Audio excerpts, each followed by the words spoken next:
Hoop fam, what's going on? This is Sports Connect, A.Williams basketball, and I'm here with my two illustrious guests, and I appreciate these gentlemen for joining me during this time. And so we have Coach Fred Williams, who we're going to talk about the Women of Troy, which is an incredible documentary that talks about the incredible teams that Coach was a part of at USC. And then we have a good friend of mine as well, Branson Wright, who is one of the producers of this amazing project. And before we get started, Hoop fam, I want to say that with these two gentlemen, I've known them for Coach. I just got to know, but our fellowship has continued to grow, and I'm very appreciative of that. And I've known B. Wright for a while in my days in sports marketing at Nike when he was at the Cleveland Plain Dealer, and he was covering LeBron James at our Nike Skills Academy, and we connected there. And B told me that he had some bigger things that he was working on, and I salute him for staying true to that journey, because we certainly need him out here, and certainly we need Coach as well, because as we talk about the things that are going on before we get into our talk about the documentary, we certainly need some representation, and we need examples. And Coach Williams has always been that. And we need him to continue to be that as we look to improve ourselves and improve our society as a whole. So again, Hoop fam, I appreciate you joining me. Coach Williams, B. Wright, I appreciate you both being here. So thank you. Thanks for having us. Definitely. Glad to be back again. Yes. Absolutely. And before we get started, I certainly would be remiss in our responsibilities here with having some sort of platform to make mention of what's going on right now in our country and what's going on with our people. So, Coach, before we get into talking about and breaking down some of those questions that I have for you all, that I'm sure Hoop fam here would love to hear your insight as being part of this impactful team, can you give me a few of your thoughts on what's going on now and how do we move forward? Well, my thoughts is that, for one, I appreciate you having me on and everything, and to pretty much have a talk about this at the beginning of our other talk. But I've lived through all this myself in the Watch riots, the Rodney King riots, the Martin Luther King riots. So in 2020 right now, I think it's time that people really, especially the young people, are really voicing their opinions on things. And for me personally, it hits my heart because I've lived through a lot of things for the people and for change. And I just think right now we just got to, stay together, hold hands, let it be black, white, pink, gray, whatever, and get through this and, just hold our ground and get the things we need for this country to go forward. For sure. And that's why I wanted to hear your perspective, because I know that you have experienced all of those things. And so I certainly wanted to hear that. I value that. And so thank you for sharing that. So Branson, give me your opinion and your thoughts and your feelings and your sentiments on what's going on right now in our country. Well, as a man of faith, I always believe that everything happens for a reason. And I'm encouraged with the young and old and people from all races that have been out there protesting and seeking a change. So what I'm praying for and what I'm hoping for and what I'm going to do within my power is to help make a change by being involved. Voter registration, working with different organizations to help make these changes. Yes, protest is important, and it's something that our country is built on. But beyond the protest, I'm ready to go to work. And yes. For those out there watching and listening, please contact me. I try to do all I can and to assist. And as Coach said, this is the time, and the time is right. And let's go to work. No question. And I echo both of you all's sentiments. And I think that's why another reason why this is so important, because I think as a society as a whole, I think there needs to be some sort of understanding, some sort of move toward humanizing everybody. And that's why, again, the project that you worked on, being as a producer and coach, you again is your role in this, and your role and for our culture as a whole is so important, because people need to understand that those Cheryl Miller, though the McGee twins, though Cynthia Cooper are these superhuman beings from a basketball perspective, they are also human beings off that floor and when they're playing. And so to say that and to notice that, I think is really important. And I have these conversations and have these open forums so people can really understand that, I think is really important. So again, I thank you both for being with me. And Coach, I'm certainly looking forward to building our fellowship. And I certainly want to call on you as a mentor as well. So I appreciate you again, Coach. Absolutely. I appreciate those kind words. And, our friendship would only grow and get better. That's for sure. For sure. So as we get started here, one of the things I wanted, talk to, I guess this is a question for B, as we start talking about the women of Troy and this incredible film, this incredible documentary that really shine the light on the impact of these amazing players and the coaches and the infrastructure around them. So for you, Branson, can you tell me what sort of spurred you to make this project? What grew your interest in this group? And certainly love to hear your insight and perspective on that for sure. Well, one of the motivations for me is that I didn't see anything else out there, and I couldn't believe it. I'm like, there hasn't been anything on the women of Troy. And I thought about, USC, one of the best film schools in the world. No one has ever done anything on these women. And so that was the first shock. And then I said, I don't know how I'm going to get this done, but this needs to be done. And so that was 2008.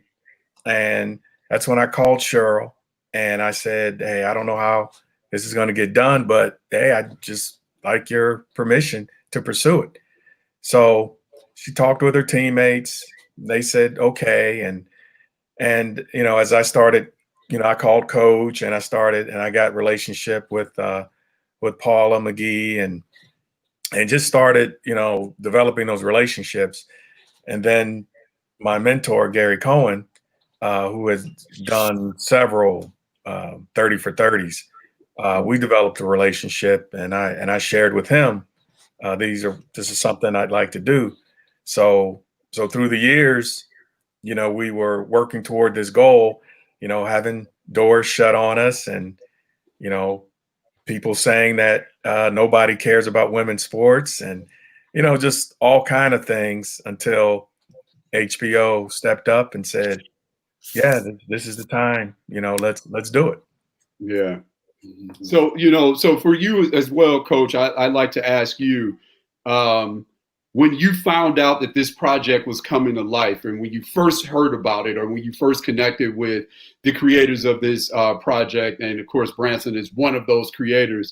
Coach, what was your reaction when you first heard it? What were your thoughts? Man, I was ready to do cartwheels, man. I was just like, yes, this is going to happen, especially in the foundation of what Branson has done. And I think Gary Cohen had done a great job, but both of the guys have done a great job of making this thing happen from the ground up. But for me, I was just had a great joy to see that this was going to take place for the women of Troy, especially for Cheryl Miller and the McGee twins and the whole Trojan family, because they were such a great team and such great teammates, but great students of the game. But they were also great students and force in the classroom. No, so for me, I'm glad to hear that, and I'm very thankful for you all again sharing that insight. And for me, I'll talk about my sort of connection to this group. So for me, they were part of, not only were they part of my introduction to women's basketball, this group was part of my introduction to basketball in general.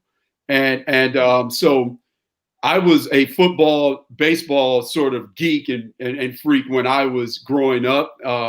And I said this last time, but dating myself, this was during the times of no internet and one television in the house and seniority rules, right? So I had an aunt that played basketball, and she was a big basketball fan and a really good player in her own right. Shout out to my auntie Yvette if she is watching this. So she was a basketball player. And again, me being a football and baseball geek and seniority rules, when she wanted to watch basketball and I was watching a football game or cartoons or something of that nature, the channel got changed just like that. And so I was resistant to basketball initially. And again, being born in St. Louis and having Southern California roots, this team also resonates with me also. And so we would watch USC and we would watch this incredible team. And that's how that was part of my socialization into the sport. And, you know, from a cultural standpoint, they were so impactful. My beautiful wife was a Division II All-American and played for the great Barbara Stevens, who is part of the Basketball Hall of Fame induction class for the class of 2020. So she's going in with the likes of the late great Kobe Bryant, Tim Duncan, Kevin Garnett, Tamika Catchings, Kim Mulkey, etc. And her shirt is over my shoulder because in 2014 they won the national Division II national championship. So so my tie to the sport and what these women mean from a cultural standpoint sort of goes beyond. And this, I mean this in the most respectful way possible. It goes beyond, quote unquote, supporting women. I love to watch great players. And I certainly don't want to lessen the value of them being incredible women as well. That's not my intent. But I choose to, in terms of my support for women, if people view me being a big women's basketball fan as supporting women, then great. But I support women in other ways. But I love to watch incredible basketball players, and they are incredible basketball players. So that's part of my socialization to the game. And one of the things going into my next question for you both is on the men's side, UNLV, the late 80s, early 90s, what an early 90s version of UNLV that features Stacey Augmon, Larry Johnson, Anderson Hunt, Greg Anthony, George Ackles, etc., Moses Scurry. Those players were so influential from a cultural standpoint and taking basketball beyond the court in terms of influence and impact. And people leverage that at retail as well. So with that being said, you had them. And then before them, so you had the Fab Five actually, then you had UNLV, and then you had Georgetown that really sort of, we stood on their shoulders from a cultural standpoint. And I think when you look at the women of Troy in that group, they were just as influential as those men's teams that I named.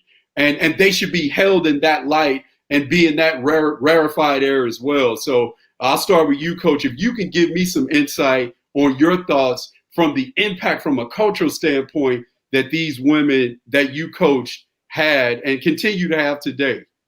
Well, from a cultural standpoint, you know, these ladies were on a mission, and, you know, the mission was to show the world that women's basketball should be on the map and that, you know, women can play the game just as good, just as fast as the guys do. And it was proven by what they did, you know, on the floor of playing the game, winning championships and conference, you know, titles and all that, but also off the floor where they were still great, you know, great models within the community, on campus, you know, not being really recognized a lot by other campuses, but on the USC campus, you know, those ladies and ourselves, we were like rock stars because we were pretty much at that time carrying the school because football was down Men basketball was about 500, and everybody was really geared up for the ladies to win, go for a championship or win games. But the culture there was great. Everybody got along really well at times, but the bottom line was that when it time to lace up the shoes and get on the floor, everybody was on the same page, and they just showed a lot of class and dignity towards the women's game. Mm-hmm. I think,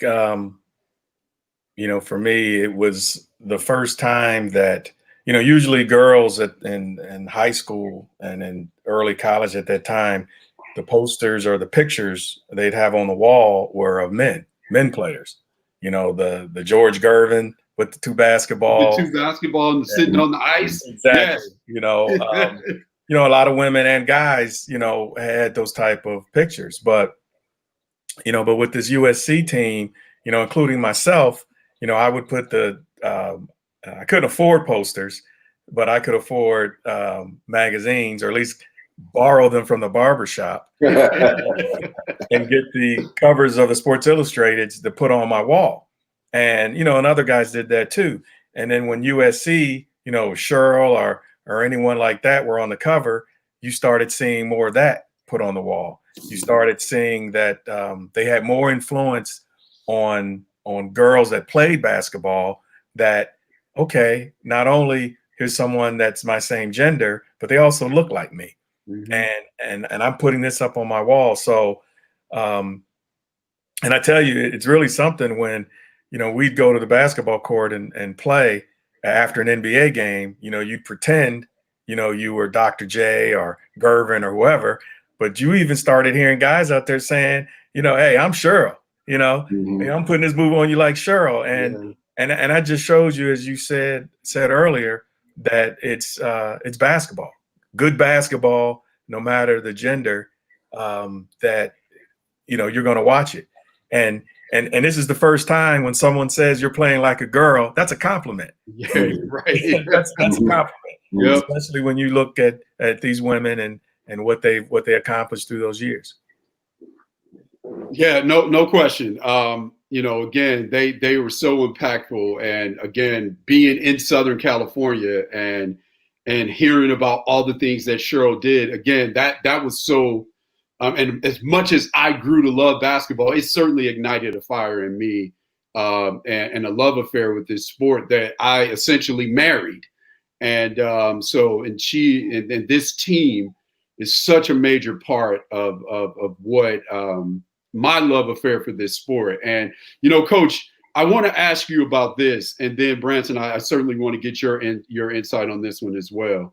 For me, one of the things that really resonated with me is these women that, from an ethnicity standpoint, were not the majority at this university. But yet, not only were they these incredible athletes, but they also conducted themselves with class, and also were high academic achievers as well. That resonates with me because ultimately I graduated from Brandeis University as a Black man from Southern California, and which is a high academic institution in its own right, a Jewish university. And to a certain extent, you feel sort of representative of your ethnicity and your culture to say, you know what?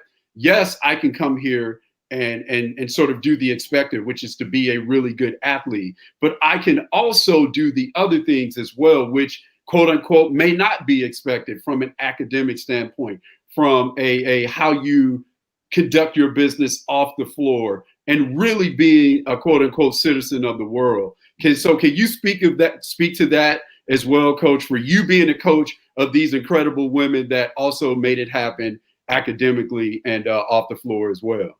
Well, I think that, the main thing, for us, we just had a good guidelines of good study habits, having a study table, having good mentors around them on the educational side of things when they're not on the basketball court.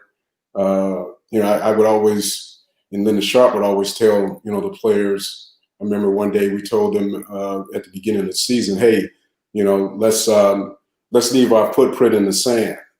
And everybody kind of like, what? Yeah, let's leave our footprint in the sand now, because it may get washed away, it may not, but at least we're going to leave our footprint in the sand and have people follow. Mm-hmm. And I think the way we conducted ourselves each and every day as a staff, communicating, with the young ladies and just keeping them all together. I mean, a lot of them came from different segments of the city and the states, and just kind of keeping them all aboard was key on each and every day to stay focused. And you had a lot of outsiders trying to come in and try to get in the mix. We wouldn't let in, but our thing was just mainly just staying focused and putting things and really making something that people said was impossible possible. Mm-hmm. And win a title 2 times in a row, and then go back again in the third year. In '86, we kind of fell short with that Texas team, but it was just really staying focused, having that good culture, the good foundation of people and supporters around. And we know who those supporters were. We felt that, and we just really thrived on it each and every day. And on campus, it was all about, you signing autographs for students, sometimes professors, and, not really letting it get to everybody's head, just staying humble with it. Right. And, just serving out and showing that we can do something as a whole. So B, I got a question for you. When you were making this project, were there some things that, as you were going through on the development stages, that surprised you, that as a basketball person that you didn't know? If you have some of those things, I certainly love to hear some of that insight and go behind the curtain a little bit. Well, it was something that it wasn't a lot of it in the film. I don't think much at all. And I had heard about it, but and Coach will know exactly what I'm talking about when I get to it. Is with guys and groupies, with male athletes. I mean, that's sort of a common thing, and you never hear much about it with women. And I knew, like I said, I was a young man at the time, and as I said, they were beautiful to me. It's like, man, if we could. I mean, they can hoop and they're fine. Oh my God! Where do I sign up? True. And I remember the Jet magazine cover with the McGee's, and we all saw that and was like, wow, that's pretty cool too. And I wanted to dig deeper on how bad, I guess, it got as far as dealing with groupies on the road and traveling. And I had talked to Coach briefly about it, and we didn't get a lot about it in the film, but that just always intrigued me. Yes, it's certainly surprising. It's weird because I'm a music person as well, and so to your point, to hear those stories about male artists and female artists talking about their following, right? Is very it's funny, it's surprising, and to see it, to hear about it firsthand is hilarious. So let me ask you, Coach, for all the people that are basketball players and Hoop Fam, appreciate you joining us. This is A.Williams, the Sports Connect, and I have Coach Fred Williams and my man Branson Wright, and we're talking about the Women of Troy documentary, and Coach was an assistant coach for that USC team, and Branson's one of the producers of this great project. So, Coach, let me ask you, for all the people that are basketball fans out there, or people that are in the basketball development community, or you have a young person that maybe you're a parent and you want them to achieve the highest level of success as they can as a basketball player. I know one of the things I say as a scout is, when you're training, you have to be learning the game and be impactful in an efficient manner, because you have to be able to know how to play the game and be efficient enough to sometimes play with players that are better than you. Yeah. And so talk to me, Coach, about how you had this incredible collection of talent. Of course, Cheryl, of course, the great Cynthia Cooper, of course, the great McGee twins, etc. How were you able to have all of these great players? And we live in this era of branding and people talking about having enough space so they can be impactful from a branding standpoint. How were you all able to make this work, and also talk about the efficiency and the versatility of these players that were able to make all of this work? I would first say, tough love. Yep. You have had that tough love, and you push even with young people today, but back in the day with Cheryl and Cynthia and the McGees and that mixture of talent, you had to just stay on them every day and really and show them the compassion of coaching them and letting them learn and figure out the game to a higher level. And for them to, really get along each and every day was just, you're dealing with about, 12 to 15, pretty much 12 egos on that squad. And every day you come in, you just got to motivate and make it happen. For young people today, it is tough love, but you got to push them, but you got to push them in the right way with the right buttons. Because if you don't, you will lose that person early. You lose a kid that's trying to, play basketball, and then all of a sudden, if they get into high school or at college, they just say, I don't want to play anymore. These young ladies didn't have it. They wanted to be pushed each and every day. They wanted to be coached. And, if you're not competing in practice, then you can't compete in the game. That's right. And so we just stayed in their ear and told them that, your name, brand, and what you do every day is being noticed. You're on scope. You can run, but you can't hide. That's the truth, straight from the source right there. That's the truth. So, B, I'd like to ask you as well, as you were developing the project and as a basketball guy and understanding this game intimately, what as you were watching and you're going through, and of course there was a lot of footage that was used as part of this project, and I'm sure there was a lot of footage that wasn't. Were there things that you looked at from a basketball guy's perspective that really impressed you? And let's talk about some of those things. I was just impressed learning that you had a bunch of alpha females that were able to put team first. Right. And right. I mean, that's difficult. No question. In business or in any other sport, when you have two guys that, are alpha males and they're trying to, run the team. And but it was important for them, to win at all costs. And basically they were winners coming out of high school. And then here they come here. And people forget that Coop and Cheryl were rivals, right. coming into the program. Right. So the fact that they're on the same team and were able to make it work, I was so impressed. And I know with the research, and as I said before, with them off the court and the success that they've had outside of basketball, it just says a lot about, who these women are. And in fact, that they were able to accomplish so much, and I always say, I just wondered if they were out now with all the social media and everything that's going on, how rich they'd be.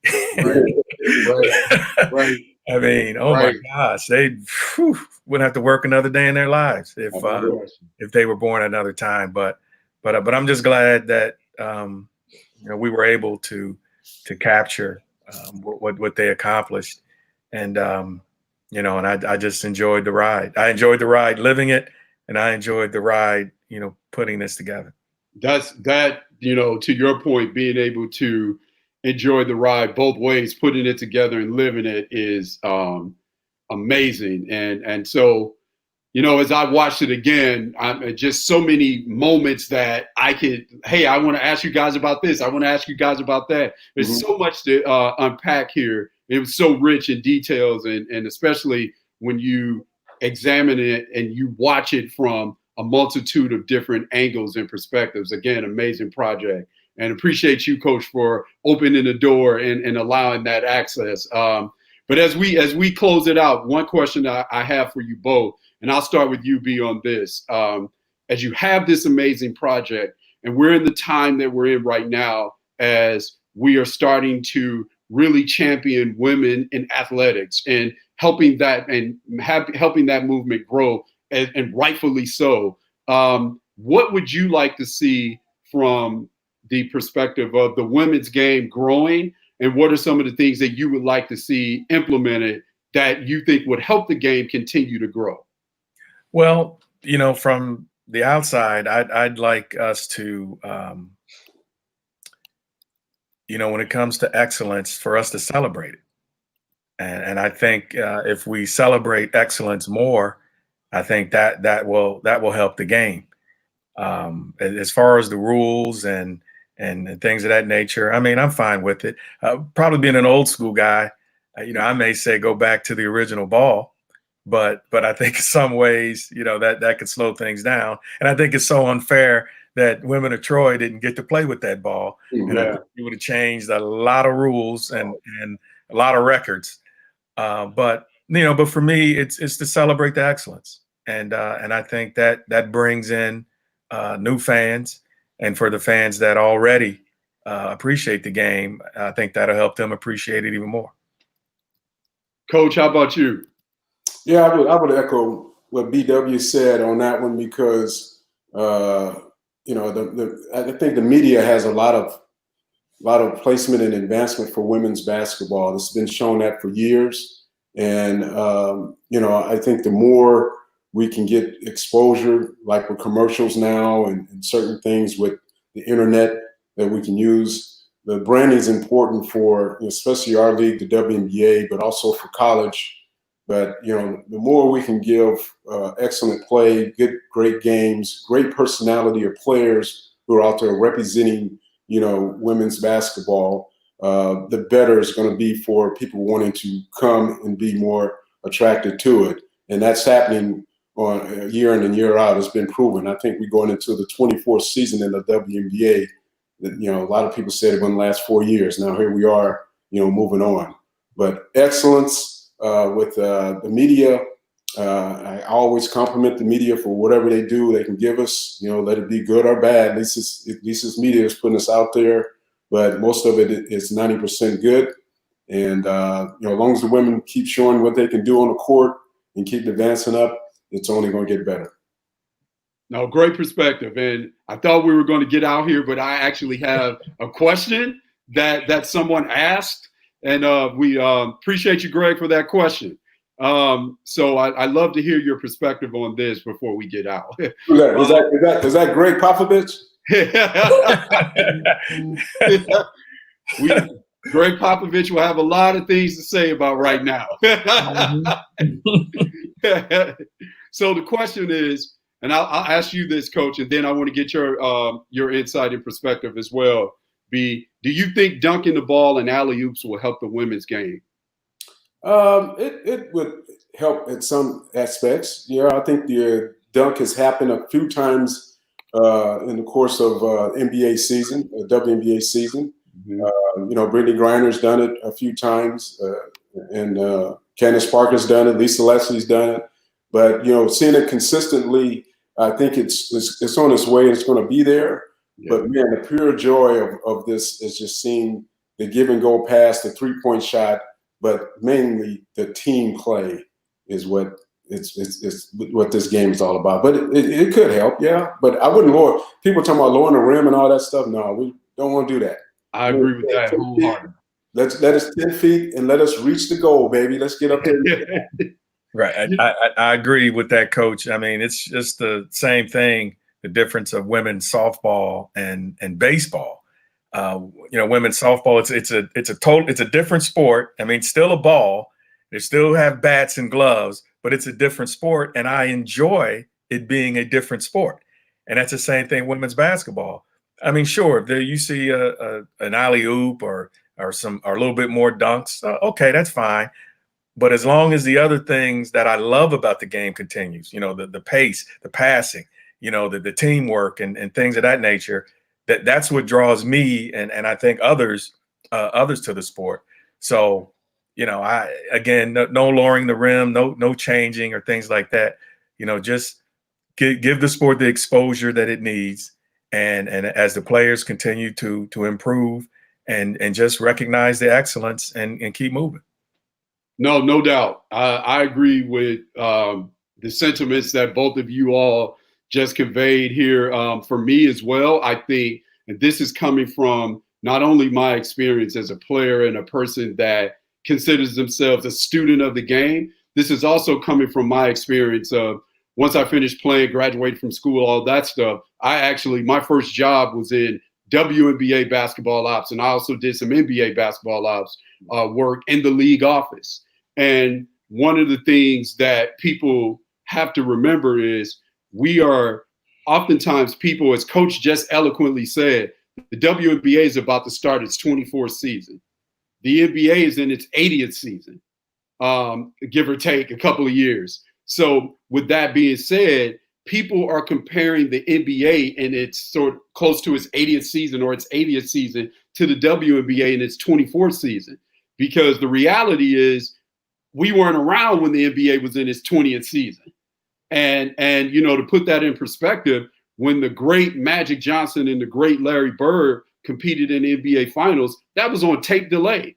They weren't even showing the finals live. Mm-hmm. So when you look at the development from a business impact perspective, people always compare, and the game itself, there's always comparisons to the NBA now and the W now. And that's comparing apples to oranges. And we can't go back, and we don't have the internet and all those different things that can now, and camera phones as well, that can really give you and document how the NBA was in its 20th year and how its impact was from a cultural standpoint and its business and retail impact in its 20th year. We don't see that. So I think people should also keep that in mind when they are looking at the W and watching these incredible women compete. So again, Coach, I hope we get the season. Looks like we're going to get it. I want you to stay safe while that's going on. Absolutely. And I can say this, not a lot of people, when you work in sports, you sort of lose your fandom because it's so competitive and you're trying to chase that ring. But yeah. I can tell you, Coach, anybody that knows me, they know that I'm ride or die Sparks. So I'm always with the home team. So Coach, that goes back to 98. I was at that game. All right. So again, my fandom goes back beyond that, but in terms of the WNBA, it goes to that very first game and all of that anticipation, waiting on that, so waiting on the league to come. So again, I appreciate you. I appreciate you, B. Also, too, I know, Coach, I had to rely on your great wife to connect with you. So please tell Miss Bo that I said hello. That's the real coach. That's the real coach. Exactly right. That's the real coach. So B, I want you to tell the Hoop fam, tell them where they can find you on social media so they can keep up with your latest happenings and the things that you're developing. And if you can shed some light on some of the things that we should anticipate next from you, because again, as I alluded to earlier, you're doing amazing things and we certainly want to support you. So tell us where to find you and what we should be anticipating. If you can tell us that. Okay. You can Twitter at Branson Wright, real easy. I look forward to hearing from folks out there. I signed a deal with Steph Curry's Unanimous production company on a film that's forthcoming. It's a comedy, and so nice. Hope to bring some joy, and then there's some other documentaries that trying to push through. So keeping our fingers crossed for those, and just got some things coming, and just hope it happens. So if there's anything that we can do, B, to help us support, please share that on social media, and we will readily jump in the fray and help you however we can. So appreciate you, Hoop fam. This is the Sports Connect. Antonio Williams, A.Williams basketball. Again, thank you, Coach Williams, for sharing your perspective. I know you're getting ready for the season. Let's go get a ring this year. right? And so there we go. There we go. And Branson, again, we want to support you, and we want to continue to make sure that our voices are heard, and there are platforms where we can display our amazing talents and the experiences that shape us as a people. So again, thank you all. Stay healthy, stay safe, and we'll have to do this again. Thank you. Thank you. Appreciate it. Appreciate it.